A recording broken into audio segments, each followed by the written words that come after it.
Hello chaps and chapettes, how's it going? Screezer here, and yes, I'm back in the T18B2. I'm sorry. I promise I will upload something that isn't Swedish and isn't a bomber for my next video. I will not make any more videos on bombers for a while. I'll try. Let's see what I can do. Anyway, so this video is a bit of a battle between the Japanese, Germans, Swedish, Americans, and I think there were a couple of Brits in there. I can't remember the exact team makeup now, but it was Allies versus Axis. Sweden, of course, being neutral, famously neutral in the Second World War, and totally neutral. Totally not working with the Allies at all, especially with their naval department. You know, they did not do any naval exercises with the Royal Navy or anything like that, so completely neutral. Anyway, yes, Sweden, neutrality, yes, that's totally a thing that happened. One of the great things about Sweden, though, is the fact that you get the lovely DB06 engines for your bombers, things like that. I would be interested to see how the T18 would actually handle using a Griffin, or the Griffin version of the Rolls-Royce engine, of course. It would be an interesting mock-up, and I wonder if any of them were made. I might have to do some researching into that. Anyway, rambling on a little bit here, because we've got a bit of a battle going on. So we're trying to pick some targets, and as usual with allied teams, things are not going in our favour too well. Lots of zeros on the enemy team, which cause problems for many of the lower BR allied fighters, and, well, none of our team climbed, so the usual thing. Anyway, we come on head on with a zero here quickly, and he dodges out of the way, but that's okay. We weren't looking to really head on there, we just wanted to try and jink him out of the way, try and get him on our 6, so we can start using our rear gun.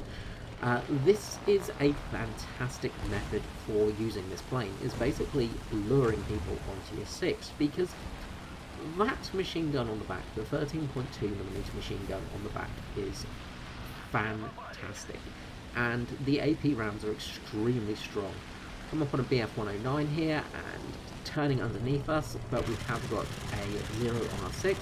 Shoot him a little bit. Luckily we've got somebody coming in there to start dogfighting, so we've done our job of getting people distracted, starting moving people away from things, breaking up some fights, making it easier for our fighters to attack, and that's kind of what we want to do in this plane. This plane is a fantastic disruptor to play, because you're very good at hunting people. You can cause some serious damage to enemy planes with your front guns, of course. Those two 20mm cannons are extremely strong, and that 57mm is godlike, along with the heavy 13.2mm. So you're very good frontally for attacking people. Naval, why do you have to start your car whenever I am talking on this kind of thing? Anyway, it's extremely good for hunting people down. Now, the guns do lack a little bit of velocity, so you do have to get your aim in a bit sometimes, and that can throw you out, especially in turns. But once you get used to it, it's easy as cake. So we've got an A6 up ahead, and nobody on our 6. We're climbing on, we're closing in on this guy. He's going into the dive. We're going to come down, and we're not going to be able to turn into him here, so we're just going to move our way around a little bit and try and get him to lure onto our 6, which he's going to. So we get to our machine gun again, and he's going to jink away, and that's going to give us the opportunity to turn. Again, something that is amazing in this plane is you can do that. You basically play this like a heavy fighter. And that's the best way to play this plane, is as a heavy fighter, because you will do amazing things in this plane. You've already seen I've had a couple of aces in this thing, and it's not that hard, and we've set him on fire, and there is a very dead plane. We've also got somebody on our 6, just checking it out. Can't find him, but he's actually up very high, so you know, just looking at the radar, just keeping situational awareness there. We're going to turn into the BF-109 here, just to sort of get underneath it so it can't strafe us too high, because you've got to be careful on the pilot side. Comes down, he's overshot us a little bit. We're going to turn in a little bit and again get him luring onto our 6. We want to try and get him on our tail guns, because we're not going to be able to outturn him, especially since the stealth nerf of removing the air brakes. Yes, a stealth nerf. There he is, sitting on our 6. Machine guns fire away. We cause a nice bit of damage to him. and we've managed to get him down. I think we actually got the tail, and he's going to crash. Boom, 2 kills. So yeah, there has been a stealth nerf already, and that is the air brakes. I think I said that a couple of days ago in one of the videos, but I will explain later on in this video towards the end of it, just telling you what's happened. But this did used to have air brakes. They weren't modelled, but you can see the divots in the bottom of the wing where they would sit, and they've been removed. And I've not seen any patch update actually saying that. So again, one of those nice and stealthy little movements by Gaijin. This does affect the way you play the plane, because you can no longer go into that dive and use the air brakes to slow yourself down. You have to actually sort of check your speed a little bit more. So it has affected the manoeuvrability of this plane. It's not as good in turn fights as it used to be. But it's still very, very good, as we've proven with 2 kills. One was, well, I think both of them were actually a little bit wounded when they came at me, but we managed to get them down and managed to cause some trouble. Now, the teams have gone down pretty quickly. I think there are 2 enemy planes left, and we've got 2 P-47s left. Soon to be 1 P-47 left. Unfortunately, we're going to lose a P-47 to an AA gun. The joy of Air RB and the AA guns, sometimes I swear. Now, my engines are not really damaged at the moment, so I'm just coming over to have a sneaky look at the IL-2s here that we're meant to be protecting, just seeing if I can spot any more enemies. I think there's about 3 or 4 of them still alive. One of them's a bomber, so we've got a Betty up, we've got 2 zeros and a key 43, I think, off memory. So just trying to find that key 43, I think that's what I was just searching around for and just poking around, seeing if I could spot them. But not really seeing anything at the moment, and the plane is relatively damaged. We've got some damaged flight surfaces, so it's going to be a sort of head to home moment in a few minutes, because, well, we're not going to be able to do much in this current state. We're getting a bit weakened, and the AA from this map is probably the most dangerous thing to us because we lack a lot of armour. Now, we do have armour underneath our pilot and our gunner. So we're seeing 1 zeros going into actually land, it looks like. But we do have, and there's the rest of them, there's P-43 over there, things like that. So we've got eyes on people, everybody looks to be over by their airfield, we're going to go and repair. So, what was I saying? You have got armour underneath the nose of this plane, but you don't have any above the nose. So you have armour plating on the floor, which is useful-ish against flak because it means you won't get pilot sniped too quickly, but you don't have any armour protecting your engines, which is a little bit annoying because you will get hit by flak and lose your engines. There we go, we spot a Betty over to our left, and we've got a couple of fighters behind us. We've still got some ammo left, and you can see there's 2 zeros and a key 43 there, so we're probably not going to be able to do much to them, but we have got 2 P-47s up, so hopefully they will be able to deal with those guys, because, well, we're going to need a bit of help. So we're going to go and engage the bomber. We might as well save the P-47 losing altitude. We've got the guns to do it. It shouldn't be much of an issue here. We could get unlucky and get pilot sniped. That's always a risk you're going to have to play with this plane. I would honestly advise against bomber hunting in it though, because bomber hunting is probably the most dangerous thing unless you're against a relatively weak Japanese bomber or British bomber, where their guns are relatively bad. Just because you have got no frontal armour protection. So we get to the back, we've got his tail off, another round, bang, he's down. So kill number 3, we're going to have to head back to base because we are low on ammo, and we're going to come in for our landing. This is landing number 1. So a couple of skips in this video because this is a bit of a long fight. You can already see it's a bit of a long video. Back up to the air and off we go, back into the sky. Now, we did get a bit of help from the P-47 guarding us on the airfield. Unfortunately, the help was not great because he got shot down. So 2 on 1 now. We've got 2 zeros versus 1 B-18. Luckily, the AA just managed to take down one of the enemy planes, and also managed to screw me up. So AA giveth and AA taketh away, but we are going to drop bombs on this base, and we're going to see what we can do. Now, we've got some serious engine damage, and this is problematic for us, because these engines will die very quickly, and it's always a problem I find with the DB6, the DB 506, 605, where am I? Wrong way around. Now, we've managed to get sort of a little bit further away, but we have got that zero diving on us. So we're going to come round, and we're going to turn into the dive, so we're going to get a little bit of strafe on our tail, but we're again going to try and lure him onto our rear gun.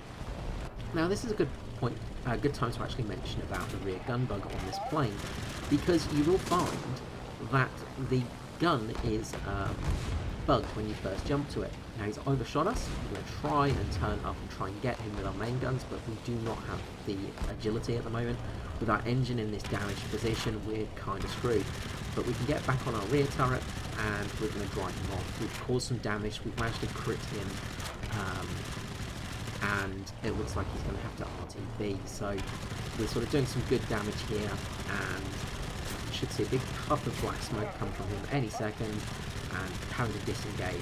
So we've done some good damage to him. We think about going for the chase. Think better of it though, because he is definitely RTB. His engine's damaged as well as ours, and ours are in a bad position at the moment. This low, and in this plane, we're going to struggle. The other problem about the T18 is the fact that, well, the flight module is incredibly broken at the moment. So what do I mean by this? Well, if you lose an engine in this plane, and you'll see a little box describing this, your plane will flat spin.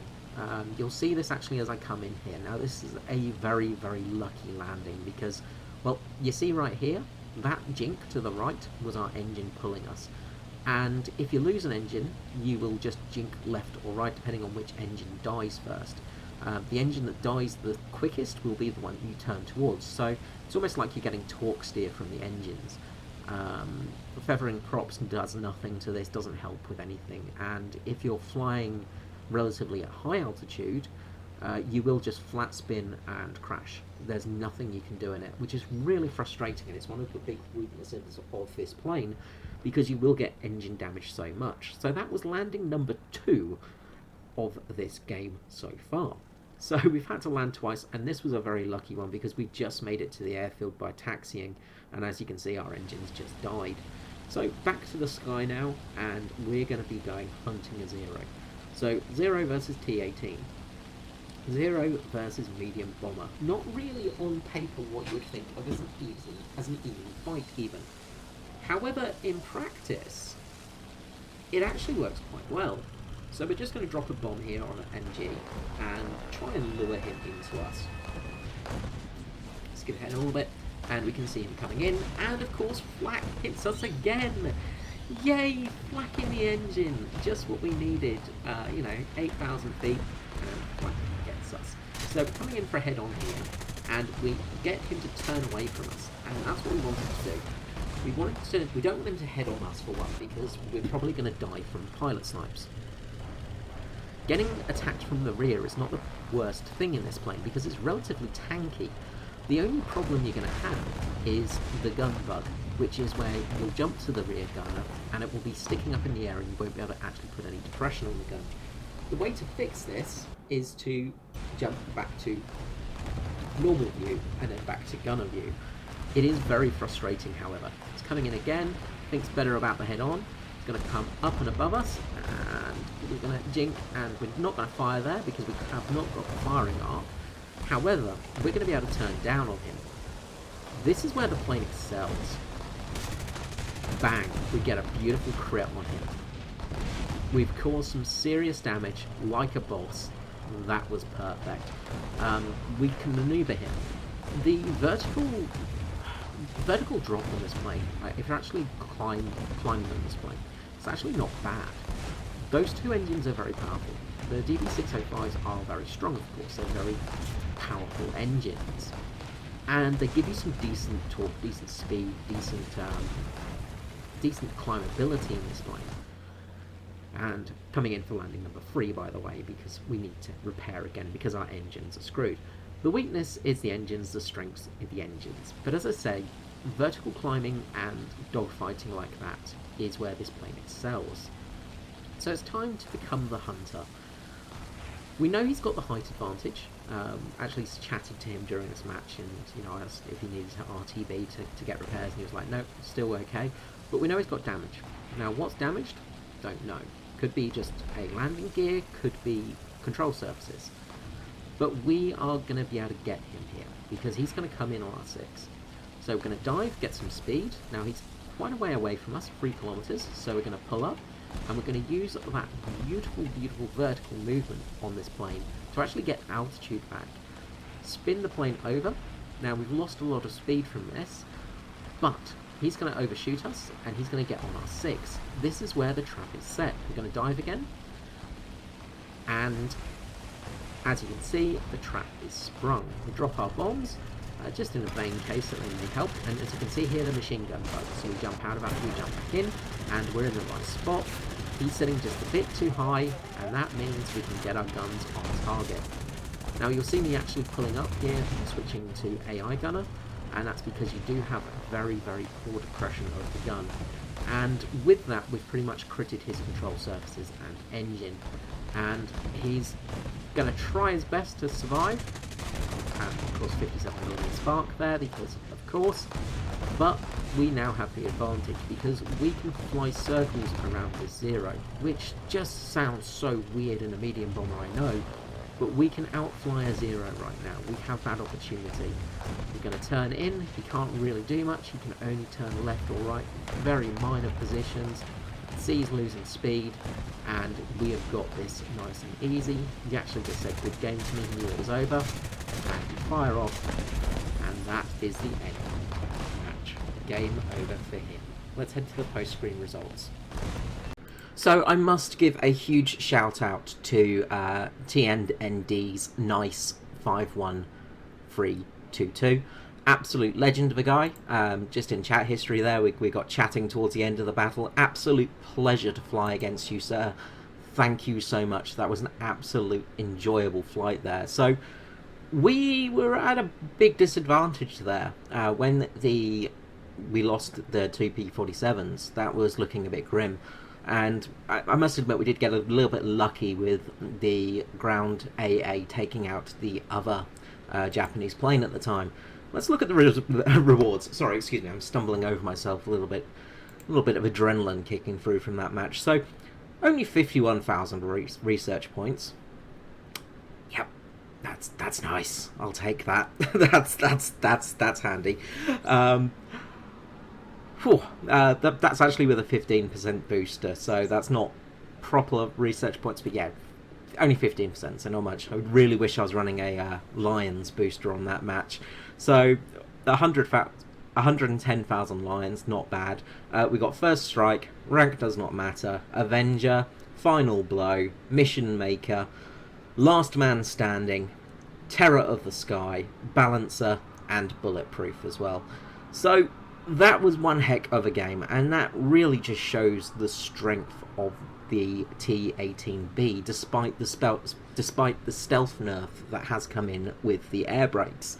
I don't know if they'll be actually addressing that or adding them back, because it does have the divots in the wing for them.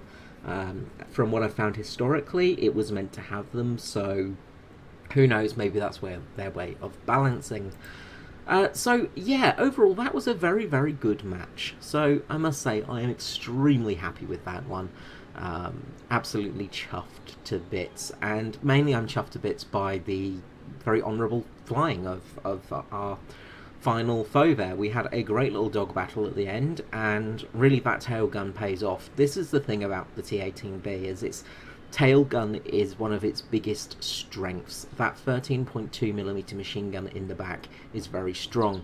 As you saw, it has a very low angle of fire, and you have to also be careful because it bugs out sometimes. You'll get bugged out at about a 75-degree angle and unable to attack people. So it can be very frustrating when that happens. So you've got to be very careful with it because it does play up sometimes. My crew are aced now. The crew are pretty much fully done. So let's just head to the hangar and I'll just show the crew tab on this thing, because I've already gotten the Ace Crew. That was gotten within a few games, and we've now maxed out Keen Vision. Nice.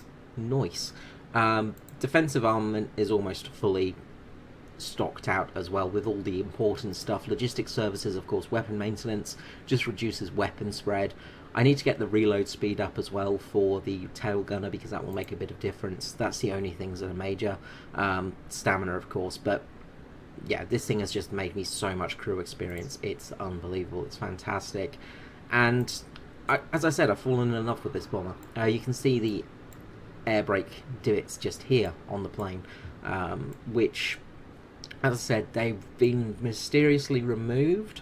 They weren't modelled in-game, but the actual setup is there for them, so I don't know what's happening with that. But even with that stealth nerf into effect, this plane is still an absolute beast. Not quite an ace that game, but 4 kills and dogfighting a Japanese fighter in a Swedish medium bomber is something else. This thing will pull out surprises for you. Okay, I hope you've enjoyed this video. If you have, give us a comment and a like down below, and I will see you all again next time, probably for some more bombers, because, you know, it is me and I do love my bombers, and I have fallen in love with this plane. But I will be taking out the Saab J29F. Yes, the F. When I unlock it, that will be coming relatively soon. As you can see, with games like that, it won't take long indeed to unlock it. Yeah, so we will see how things go. Alright, well, till next time, this is me, Carl Screezler, out. Bye-bye.